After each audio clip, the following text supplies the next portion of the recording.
નમસ્કાર, હું પ્રવીણ. ક્યાંક જગ જાહેરમાં અથવા તો ક્યાંક પાછલા દરવાજેથી ખેલ જે ચાલી રહ્યો છે ને જે હોડ જામી છે પ્રજાની સેવા કરવા માટે પ્રજા સેવકોમાં ગજબ છે. તમામ રેકોર્ડ તોડી નાખ્યા, તમામ મર્યાદાઓ તોડી નાખી. ક્યાંક ગાયબ ઉમેદવારો જાણે કે પોલીસ જાપ્તામાં હોય એ રીતે પાછલા દરવાજેથી ફોર્મ પરત ખેંચવા કચેરીઓમાં આવ્યા, કેમ કે આગલા દરવાજે આવી શકાય એવી નોબત કે એવા કામ એમને કર્યા નથી એવી ચર્ચા છે.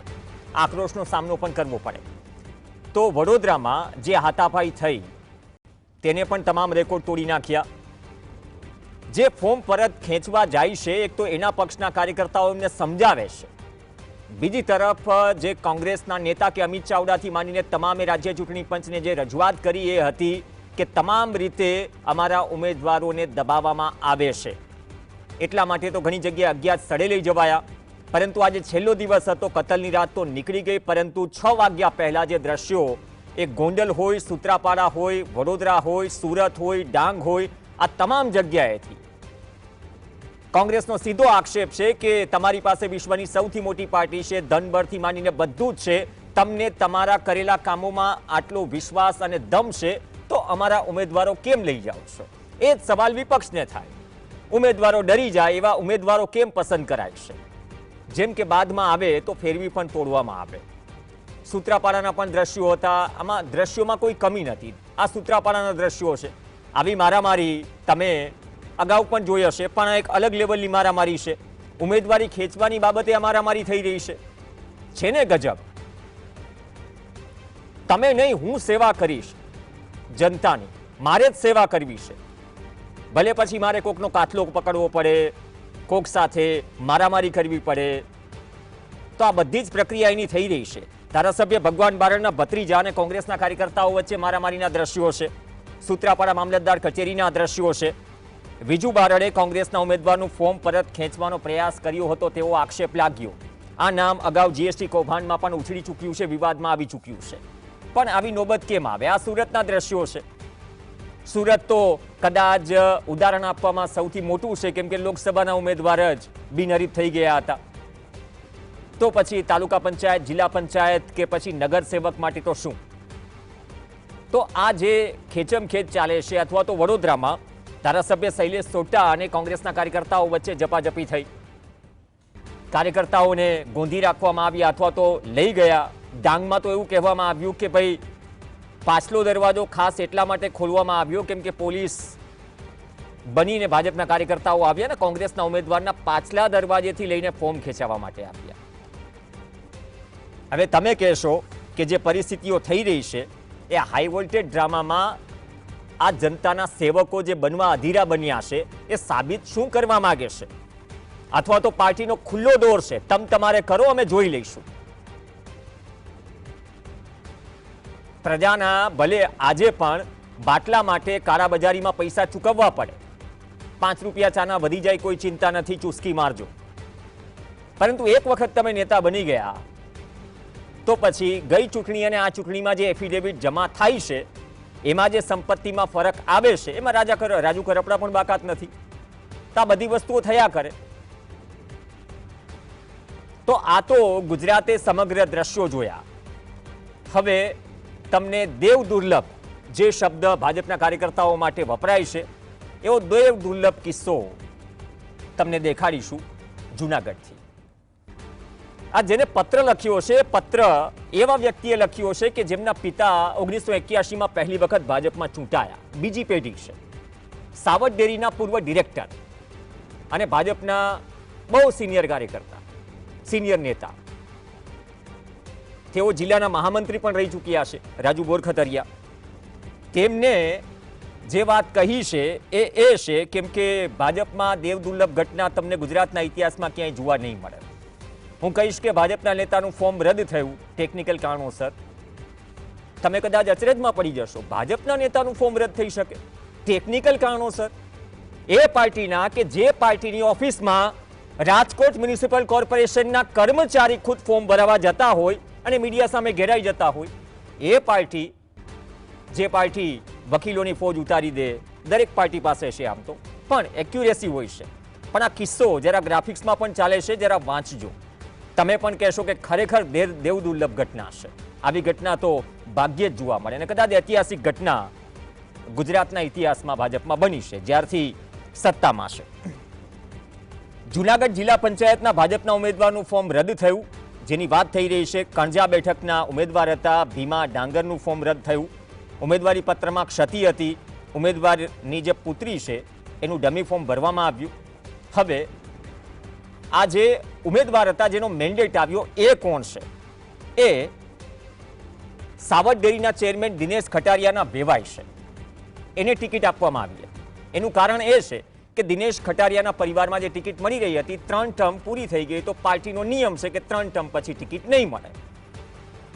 તો દિનેશ ખટારિયાએ એમના વેવાઈને ટિકિટ અપાવી. મેન્ડેટ પાર્ટીનું એના વેવાઈનું હતું અને ડમીમાં ફોર્મ ભર્યું એમની પુત્રવધુ એટલે કે એમના દીકરાના પત્ની અને જેનો મેન્ડેટ આવ્યો હતા એની પુત્રી.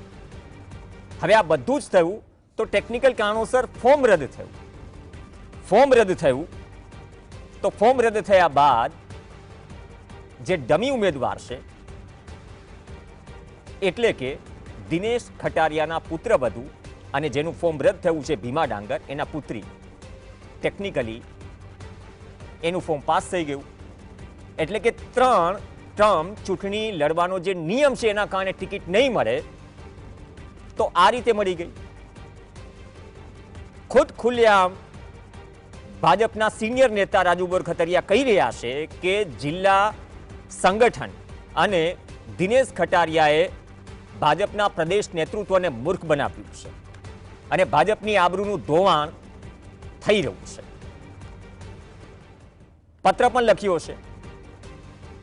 હવે તમે પણ કહેશો છે ને દુર્લભ કિસ્સો. ભાજપમાં આવી દેવ દુર્લભ ઘટનાઓ બહુ ઓછી બને અને એ બની છે અને સીધો જ આક્ષેપ રાજુ બોરખતરિયાનો છે પત્ર લખી કે જિલ્લા સંગઠન અને દિનેશ ખટારિયાએ મિલીભગત કરી. જૂનાગઢમાં પાર્ટીની આબરૂનું ધોવાણ થઈ રહ્યું છે. પહેલા તેમને સાંભળી લઈએ, બાદમાં આગળ વાત કરીએ. જૂનાગઢ જિલ્લા સંગઠન અને દિનેશભાઈ ખટારિયા મિલીભગત કરી અને જૂનાગઢ જિલ્લાની કણજા જિલ્લા પંચાયત સીટ ઉપર તેમના વેવાય ભીમભાઈ ડાંગર એમનું પાર્ટીના નામનું એના નામનું મેન્ડેટ લઈ આવેલ અને ડમી ફોર્મ એના પુત્રવધુ કિરણબેન ડાંગર છે એમના નામનું ભરાય અને પોતાનો જે સત્તાવાર ઉમેદવાર છે એનું ફોર્મ રદ કરાવી અને કિરણબેન ડાંગરના નામનું ફોર્મ ડમી ફોર્મ માન્ય કરાવી અને મિલીભગતથી આ આખી ષડયંત્ર કરી અને પાર્ટીની આબરૂનું ધોવાણ કરેલ છે. આજે ઓફિશિયલ થઈ ગયું, ફોર્મ રદ થયું હતું અમુક દિવસો પહેલા, પણ આ ઘટના ખરેખર દેવ દુર્લભ છે. શું ખરેખર આ ખેલ ચાલી રહ્યો છે કે પ્રદેશ નેતૃત્વને પણ મૂર્ખ બનાવવાની વાત ચાલી રહી છે? ભાજપમાં અંદરખાને ખૂબ ચર્ચા છે અને ભાજપના બીજી પેઢીના નેતા એમ કહેતા હોય તો તમે કહો કે જે પ્રજા સેવા કરવાનો જે હરખ કે અથવા ઉમરકો છે આ કેમ આવે છે? ખુરશી છે એ પછી વાત અલગ છે કે પતિદેવો ખુદ બિરાજમાન હોય છે ઘણી જગ્યાએ બેઠકોમાં, એ પણ ખૂબ મોટી ચર્ચા છે, ભલે ના પાડી હોય, નિયમો હોય. બે ખાસ મહેમાન જોડાશે. જગદીશભાઈ મહેતા આપણી સાથે રાજકોટથી જોડાશે, વરિષ્ઠ પત્રકાર, અને રાજકીય વિશ્લેષક પ્રશાંત ગઢવી આપણી સાથે જોડાશે. બંનેનું સ્વાગત છે. જગદીશભાઈ, આપથી શરૂઆત કરીએ. જગદીશભાઈ, દિવસ દરમિયાન દ્રશ્યો સૂત્રાપાડા, સુરત, ગોંડલ, વડોદરા બધી જ જગ્યાએ જોયા અને બીજી તરફ જૂનાગઢની એક દેવ દુર્લભ ઘટના કે તમને 3 ટર્મ થઈ ગઈ છે તો તમને ફોર્મ ન મળે, પણ બીજી પેઢીના સિનિયર નેતા એમ કહે છે કે આ તો જિલ્લા સંગઠન અને દિનેશ ખટારિયાએ પ્રદેશ નેતૃત્વને મૂર્ખ બનાવ્યું. આ ચાલી શું રહેવું છે? હવે તો હદ થઈ, હદથી વાતે થઈ. જ્યાં જગ જાહેર ખેલ થાય છે ક્યાંક પાછલા દરવાજે થાય છે. હવે શરમને પણ નેવે મૂકી દીધી છે. પ્રવીણભાઈ, જુનાગઢમાં થાય એટલું ઓછું. તમને આવો જ એક દેવ દુર્લભ કિસ્સો તમને સમજાવું.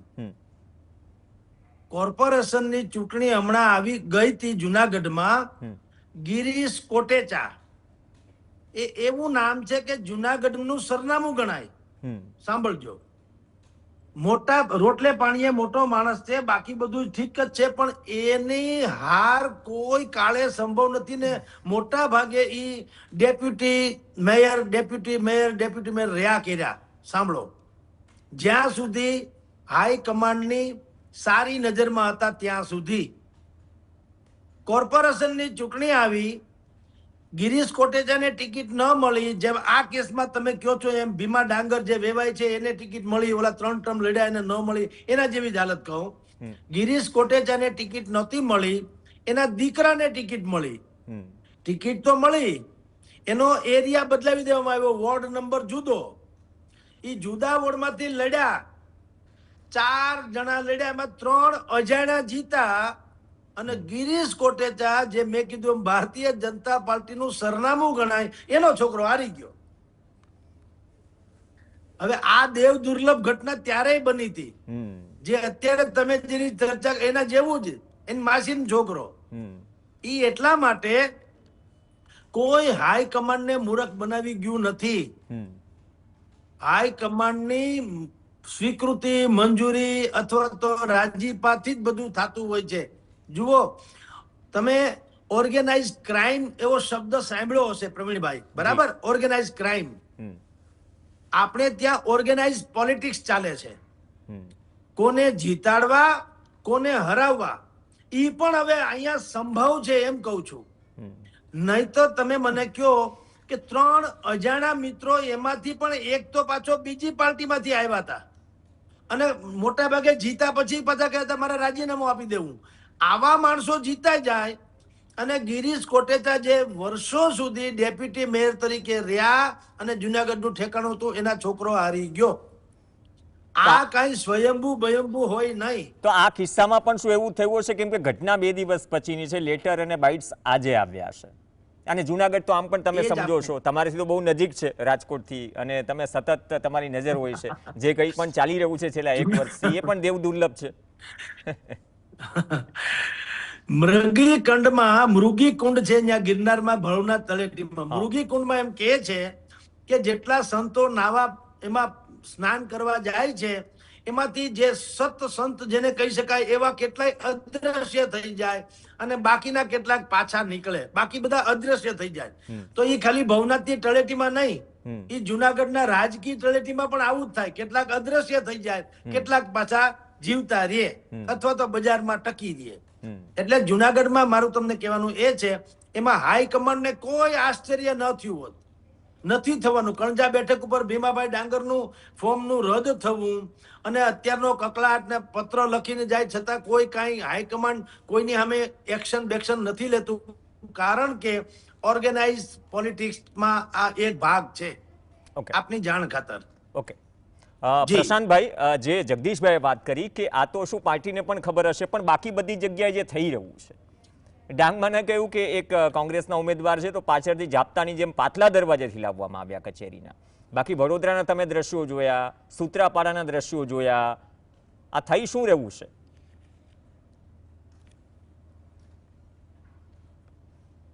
પ્રશાંતભાઈ, અનમ્યુટ કરશો તમારા તરફથી તો સાંભળી શકીએ. હું અનમ્યુટ છું, મારો અવાજ? જી જી, લાઉડ એન્ડ ક્લિયર. ઓકે. મૂળ લોકતંત્રના લીરે લીરા ઉડી રહ્યા છે, કારણ કે જે કોંગ્રેસના ઉમેદવારો ફોર્મ પાછા ખેંચી રહ્યા છે, એમને બ્રહ્મજ્ઞાન, એમને ટિકિટ લેવા માટે આટલી જ પડાપડી કરી હતી જેટલી અત્યારે ફોર્મ ખેંચવા માટે કરી રહ્યા છે. તો એમને ખબર જ હતી કે હું કોંગ્રેસમાંથી ટિકિટ માંગી રહ્યો છું અથવા માંગી રહી છું, આગળ જતા કદાચ ધાક ધમકી દબાણ આવશે, અથવા તો માનસિક તૈયારી હતી કે મારે તો ટિકિટ જ લેવાની છે અને ટિકિટ કોંગ્રેસમાંથી આવશે અને એના વહીવટ રૂપે પૈસા ભાજપમાંથી આવે એટલે મારે ફોર્મ પાછું ખેંચવાનું છે. આ તૈયારી હતી, એ પ્રમાણે જ બધું ચાલી રહ્યું છે. હમણાં તમે જે કિસ્સો કીધો એવો બીજો એક કિસ્સો હું તમને યાદ કરાવું. 2010ની ચૂંટણીમાં કોર્પોરેશનની અમદાવાદમાં એલિસ બ્રિજ વિધાનસભામાં ગાંધીગ્રામ વોર્ડ, અને એમાં તુલસીભાઈ પરમાર સિટિંગ કોર્પોરેટર જેમને ટિકિટ આપી હતી, એમના દીકરા હેમંત પરમાર અત્યાર સુધી કોર્પોરેશનમાં કોર્પોરેટર હતા, આ વખતે એમને ટિકિટ નથી મળી. એમનું ડમી ફોર્મ મોહન રાઠોડે ભર્યું હતું, જે અત્યારે આ પૃથ્વી ઉપર હયાત નથી. મોહનભાઈનું અવસાન 2-3 વર્ષ પહેલા થયું મને લાગે છે. તો મોહન રાઠોડે ડમી ફોર્મ ભર્યું અને તુલસીભાઈનું ભાજપની સત્તા, ભાજપનું બધું, અને એમનું ફોર્મ ટેકનિકલ કારણથી રિજેક્ટ થયું અને ડમી ફોર્મના ઉમેદવાર મોહન રાઠોડે લડવું પડ્યું. એ મોહનભાઈ જીત્યા અને 2 ટર્મ કોર્પોરેટર રહ્યા હતા. એટલે મૂળ ક્યાંક ને ક્યાંક અંદર ખાને મીઠી સમજણ હોય.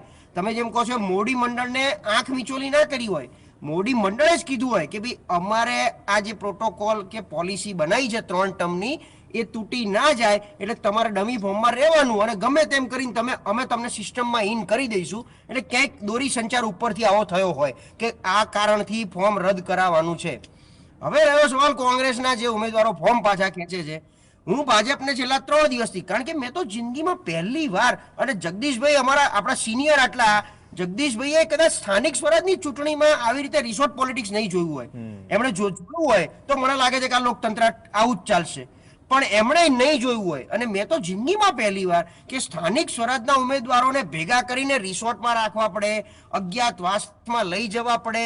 હવે સાહેબ શું માંડ્યું છે ભાજપને? જો તમારી પાસે વિકાસનું વટવૃક્ષ હોય, નરેન્દ્ર મોદી જેવો વૈશ્વિક નેતાનો ચહેરો હોય, તમે આ ગુજરાતને સમૃદ્ધ અને સુવર્ણ ગુજરાત બનાવી દીધું હોય, તો તમારે શું કામ ફોર્મ પાછા ખેંચાવાના છે? ખાલી જઈને ઉભા રહ્યો. અને જો કોંગ્રેસને એ ખબર હતી કે ધાક ધમકી ભાજપ પાસે બધું જ છે, સામ દામ દંડ ભેદ, તો તમારે ઉમેદવાર જાહેર કરીને એ ઉમેદવારોને છડે ચોક જ બેહાડવા હતા. એ પછી રાજકોટના ત્રિકોણ બાગમાં બેહાડી દેવાતા, અમદાવાદમાં ઇન્કમ ટેક્સ પર બેહાડી દેવાતા. આ રહ્યા ઉમેદવાર, લો થાય એ કરી લ્યો. અને અમે આ લોકતંત્રને જીવતું રાખવા માટે લડીશું. પણ મને એવું લાગે છે કે છેલ્લા કેટલાય વખતથી, 2 દાયકાથી જે કોંગ્રેસના મોદી મંડળ ઉપર જે છાંટા ઉડેલા છે એ લોકો અહીંયા સાબિત કરી રહ્યા છે કે એમનું ભાજપ સાથે મેળાપીપણું છે. પહેલા અમે એવું કહેતા હતા કે કોંગ્રેસની પ્રેસ કોન્ફરન્સ કમલમમાં તૈયાર થાય છે, એમ કોંગ્રેસના ટિકિટના ઉમેદવારો કમલમમાંથી તૈયાર થાય છે. મહેન્દ્ર પાડલિયા બોલી ગયા હતા ને હમણાં, ધારાસભ્ય, કે ભાઈ કોંગ્રેસને અમે ઉમેદવારો આપ્યા છે ને. બિલકુલ. એટલે આ અહીંયા સાબિત થઈ રહ્યું છે, પુરવાર કરી રહ્યા છે આ લોકો કે અમે ધારીએ એ પ્રમાણે થઈ રહ્યું છે. અને અમે 2 જણા ભેગા થઈ અને ગુજરાતની 6.5 કરોડ જનતાને ઉલ્લુ બનાવી રહ્યા છે. જનતા ઉલ્લુ બની રહી છે, એનો અમે આનંદ લઈ રહ્યા છે. કારણ કે અત્યારે કોંગ્રેસમાં હવે ગણ્યા ગાંઠ્યા નેતા બચ્યા છે. એ જે બચ્યા છે એ ભાજપના ખોળામાં બેઠા છે. આમાં કોને હાચા સમજવાનું? તમે જે કહો છો કે લોકોની સેવા કરવા માટેની જે પડાપડી જામી છે, તો મને એવું લાગે છે કે એકય ઉમેદવાર, જે માનો કે કોંગ્રેસે તો ટિકિટ આપી દીધી, તો લડવાની તમન્ના, લડવાની આમ લડાયક કોને કહેવાય? આપણે લડવા નીકળ્યા છે, તો લડવામાં રણછોડ પહેલેથી થઈ જવાનું, પહેલેથી રણ છોડી દેવાનું કે ઉમેદવારી પાછી ખેંચવી પડે. અને જે દ્રશ્યો સામે આવી રહ્યા છે, બરોડાના ધારાસભ્ય હોય, બરોડામાં એક વોર્ડમાં, એટલે ભાજપના શું જનૂન ચડ્યું છે, શું બતાવી દેવું છે એમને? શું આખી ચૂંટણી બિનહરીફ કરાવી દેવી છે? જેવી રીતે રાજ્યસભાની કરાવે છે, જેવી રીતે રાજ્યસભામાં ગમે એમ કરીને એમનો ઉમેદવાર નાખે છે. એટલે જો ભાજપને આ કરાવવું છે તો તમે લોકતંત્રના પેલા ના રાખો. જે ગર્વ લઈ રહ્યા છો કે અમે વિશ્વની સૌથી મોટી લોકશાહીના સૌથી મોટી પાર્ટી છે, તમે લોકશાહીની રાખી જ નથી, બચવા જ નથી દીધી. જે રીતે ઉમેદવારો ના રહેવા દો, તમે જે રીતે લોકોને કંઈ કામ ના કરવા દો, લોકોને તક તો આપો. અને કોંગ્રેસને જો આ કહેતા હોય તો સુરતમાં લોકસભામાં એમનો નિલેશ કુંભાણી પોતે ફોર્મ પાછું ખેંચી લે, અથવા તો ભાજપને સમર્થન જાહેર કરી દે. આ જ બધું કહી આપે છે કે આ લોકોને લોકતંત્ર જીવતું રાખવું નથી. જે બહાર બોલી રહ્યા છે સતત, અમે આમ, અમે તેમ, અમે લોકતંત્રના સૈનિકો છીએ, એ લોકો કહેવાને લાયક નથી, કારણ કે એમણે જ બાકી નથી રાખ્યું. અત્યારે આપણી સામે દ્રશ્યો છે એ આ જ છે કે એ બધા આપણને તક જ નથી આપતા. અમારે વોટ આપવો છે, ઘણા જગ્યાએ જે બિનહરીફ સીટ જાહેર થઈ, તો શું થયું? વોટ હવે નહીં પડે. એ વોટ નહીં પડે એટલે શું થયું? કાયદેસર લોકતંત્રમાંથી રાજાશાહી આવી ગયા. તો તમારી જે જાગીરદારી છે એ જાગીરદારશાહી આવી ગઈ અહીંયા. એ અહીંયા લોકોની સામે ગુજરાતમાં આજે દેખાઈ રહ્યું છે. કારણ કે હું આની ઉપર બોલી જ નથી શકતો. શું બોલું, ક્યાંથી ચાલુ કરવું, લોકોને શું દ્રષ્ટાંત આપવા? આના કરતા તો પહેલા એવું હતું કે લોકો વિપક્ષને પૈસા આપતા હતા કે ભાઈ તમને ચૂંટણી લડવાના પૈસા અમે સત્તાધારી પક્ષ આપીએ, પણ તમે પ્રચાર કરો અને તમે એક મજબૂત વિપક્ષ બનો. તમારે આંદોલન કરવા છે તો સમિયાણું અમે બાંધી આપીએ, અમે મંડપ અમે બાંધી આપીએ, પણ તમે વિરોધ કરો, તો જેથી અમને ખબર પડે કે અમારામાં ક્યાંક કચાશ રહી ગઈ છે. હવે આ જમાનો તો બધો જતો રહ્યો છે. અને અત્યારે કોંગ્રેસના ઉમેદવારો કદાચ લડી બી લેશે ચલો આજે અને જીતી જશે ક્યાંક છૂટમૂટ જગ્યાએ, એ પછી એનો કેટલો ભરોસો છે કે ત્યાં ટકી રહેશે અને કોંગ્રેસ પાર્ટી માટે 5 વર્ષ કામ કરશે? આ વિશ્વાસ હવે જતો રહ્યો છે. એટલે પછી જનતા થાકીને ગમતું નથી પણ તોય વોટ તો આપવાનો છે, એટલે ભાજપને વોટ આપવા નીકળી પડે છે. પછી ભાજપને કામ કરે કે ના કરે શું ફેર પડે છે? એટલે ચિંતા જે છે ને કે તમારી જીત શ્યોર થઈ જાય, પછી જે કંઈ પણ થવું એ થાય. આમ તો લોકશાહીની એક વ્યાખ્યા છે કે ઉમેદવારો જનતા વચ્ચેથી આવે, આજકાલ તો હાઈકમાન્ડમાંથી આવે છે. થપ્પો લાગે અને કદાચ નિયમોમાં જો ન સેટ થતું હોય તો જુનાગઢ જેવું ગોઠવી દઈએ, પણ સગવડ કરી લે, ગોઠવાઈ જાય. જગદીશભાઈ, છેલ્લો સવાલ, 2 મિનિટ જેટલો સમય છે. આજે મૂર્ખ બનાવવાવાળી વાત છે. કદાચ કોઈ પાર્ટી મૂર્ખ ન હોય, કોઈ નેતા મૂર્ખ ન હોય, એ કરિયર જોતા હોય છે. તો આમાં ખાલી બસ મૂર્ખ બનાવ્યા હશે, નીચે જિલ્લા સંગઠન કંઈ પણ કરે, ખાલી એવું બસ લાગવું જોઈએ ઉપરથી કે નહીં ઉપર મૂર્ખ બનાવી દીધા અથવા તો સમય પ્રમાણે પગલાં લેવાઈ જશે. પણ મૂર્ખ આમાં જનતા શું બની રહી છે આવા બધા કિસ્સામાં? ઘણા બધા કિસ્સાઓ છે. નહીં, હા પ્રવીણભાઈ, સૌથી મોટી વાત એ છે કે રાજકીય પક્ષો સમજે છે કે જનતા મૂર્ખ છે, જ્યારે કે જનતા બિલકુલ ઇન્ટેલિજન્ટ છે. રાઈટ. અત્યારની ચૂંટણીમાં અત્યારે તમે જે દ્રશ્ય અત્યારે ટીવી સ્ક્રીન ઉપર બતાવો છો એ બધા ઉમેદવારો અને પક્ષના લોકો છે, ક્યાંય જનતા નામની ચીજ છે પણ નહીં. જનતા તો ટેસડા કરે, એને ખબર છે કે આ બધા પોતપોતિકા સ્વાર્થ માટે જ લડે છે. ગળામાં કોઈ પણ પ્રકારનો એક ખેસ એને જો મળી જાય તો પીડા પરવાના જેવું છે, એટલે લડે ઝઘડે છે. જનતાની સેવા માટે કોઈ લડતું ઝઘડતું નથી. એટલે જનતા બિલકુલ નિષ્ફિકરે છે અને આને કોઈ નોંધે નથી લેતું. બધી હાસ્યાસ્પદ સ્થિતિને એક એન્ટરટેનમેન્ટ તરીકે જુએ છે. કારણ કે હવે જે પડાપડી થઈ રહી છે પ્રજા માટે નથી થઈ. અમારે ત્યાં કહે છે ને કે મને ગળામાં જટ હાર પહેરાવો, મારે પ્રમુખ થવું છે, નફો ન થાય નુકસાન થાય, ક્યાં નાવા જવું છે? આમાં આપણું તો કઈ છે નહીં, બધું જે હોય ઓળિયો ઘોળિયો બધું સામે ઉપર જ છે. એટલે જનતા મૂર્ખ નથી, જનતા તો ઇન્ટેલિજન્ટ છે, એને ખબર છે. એને કોર્પોરેટરની મર્યાદાની ખબર છે, જિલ્લા તાલુકા પંચાયત સદસ્ય અને પ્રમુખની ખબર છે, ગ્રામ પંચાયતના સદસ્યની ખબર છે, મહાનગરપાલિકા કે એના સદસ્યોની શું હેસિયત, એનામાં શું મર્યાદા, બધી ખબર છે. કોઈ આસમાની સુલતાનીમાં હવે રાજતા નથી. એટલે તમારી જાણ ખાતર હવે મોટી સભાઓ પણ ક્યાં થાય છે? તમારે ફરજિયાત લાવવા પડે છે લોકોને. જો જનતા મૂર્ખ હોત અથવા તો મૂર્ખ છોડો પણ નિર્દોષ હોત અથવા એને ખબર ન પડતી હોત, હજી ભાવાવેશમાં આવતી હોત તો જનતા સ્વયંભૂ ઉમટી પડતી ન હોત. સારામાં સારા જેને દેશના દિગ્ગજ નેતાઓ કહેવાય, ઓરેટરીમાં શ્રેષ્ઠ, એના માટે પણ તમારે બસ ભરી ભરીને લોકોને લાવવા પડે છે. 250-500 રૂપિયા આપીને ને ફૂડ પેકેટ આપીને કોઈ ભોજ્યો ભાઈ સાંભળવા આવતું નથી કોઈને. એટલે આમાં કાંઈ કદા કાંઈ નવીન નથી. આ બધા દ્રશ્યો જનતાએ કલ્પી રાખેલા, એનું અત્યારે ચિત્રાંકન થઈ રહ્યું છે લાઈવ ટેલિકાસ્ટ. બાકી બધાને બધી ખબર છે, એન્જોય કરે છે જનતા. કારણ કે બધાને ખબર છે કે આ બધી ચૂંટણીમાં દરેક લડે છે પોતાના ગળામાં ખેસ માટે, અને એક વખત ખેસ ગળામાં પડી જાય એટલે પીળો પરવાનો મળી જાય. તમે કોઈ પણ ત્યાં પ્રવીણભાઈ જઈને પૂછો અત્યારે કે તમે છેલ્લે તમારા કોર્પોરેટરને ક્યારે ભાડ્યા હતા, તો કહેશે કે ગઈ ચૂંટણીમાં મત લેવા આવ્યા ત્યારે, અને અત્યારે પણ પડતા મુકાણા ન હોય તો મત લેવા આવવાના છે ત્યારે. બાકી કોર્પોરેટર દેખાડા પણ નથી. તો પછી શું કામ કોઈને હાદસો અનુભવે, શું કામ કોઈ એમાં આફત અનુભવે? કશું જ નહીં. એન્ટરટેનમેન્ટ તરીકે જુએ છે, હવ ના કેરા હવ ભોગવે એમ. જનતા હવે બિલકુલ પોતીકી રીતે વિચારીને જે વ્યક્તિ સારો હશે એને મત આપવાની કોશિશ કરશે. બેનર કોઈ મેટર કરતું નથી. જી પ્રવીણભાઈ, બહુ સારી વાત કરી. એટલા માટે ઢોલ નગારા સાથે જાય તો ભાગો ભાગો ભગાડે પણ છે લોકો. એવી સંખ્યાઓ ઓછી છે અને સામે સવાલો ઉપર ભારત માતા કી જયના નારા પણ લાગે છે. એ પણ વિડીયોઝ જોયા, પણ આ મર્યાદાઓ વટી રહી છે, જનતા જોઈ રહી છે. અને આ પ્રકારની સ્થિતિમાં લોકશાહીમાં થોપશાહી જે ચાલી રહી છે, અને એ થોપશાહીમાં જ્યારે ગટરના પાણી કોર્પોરેટરથી કે સ્ટેન્ડિંગ કમિટીના ચેરમેનથી બંધ ન થતા હોય અને વિશ્વ યુદ્ધની વાત કરવામાં આવે તો પછી સવાલ એ પણ થાય કે તમે જે કરી રહ્યા છો અમારી સેવા કરવા માટે, આ કરવાની જરૂર નથી. જે કરવાનું છે એ કરો, અમે કોઈ ફરિયાદ નહીં કરીએ. પરંતુ આજના નેતાઓની જ કંઈક વાત અલગ છે અને દેવ દુર્લભ થઈ ગયા છે બધા જ નેતાઓ અને બધા જ કાર્યકર્તાઓ. સમયનો અભાવ છે, પણ આ પ્રકારની સ્થિતિ આજે કતલની રાત હતી, છેલ્લો દિવસ હતો. કદાચ ચૂંટણી જ્યાં સુધી મતદાન નહીં થાય ત્યાં સુધી આ પ્રકારની ગરમાગરમી જોવા આ રાજ્યની જનતા ટેવાયેલી છે અને જનતા સમજુ છે. બાકી તો કોઈ પક્ષને મૂર્ખ ન બનાવી શકે. એ જે કંઈ પણ ગોઠવણ હોય એ ગોઠવણ પહોંચી ગઈ હશે, જનતા પણ સમજી ગઈ હશે. અંતે હિસાબ તો જનતા કરવાની છે ને. ધન્યવાદ બંને મહાનુભાવ, જગદીશભાઈ મહેતા અને પ્રશાંતભાઈ ગઢવી ચર્ચામાં જોડાયા. આ સાથે ચર્ચામાં હાલ બસ આટલું જ. નમસ્કાર.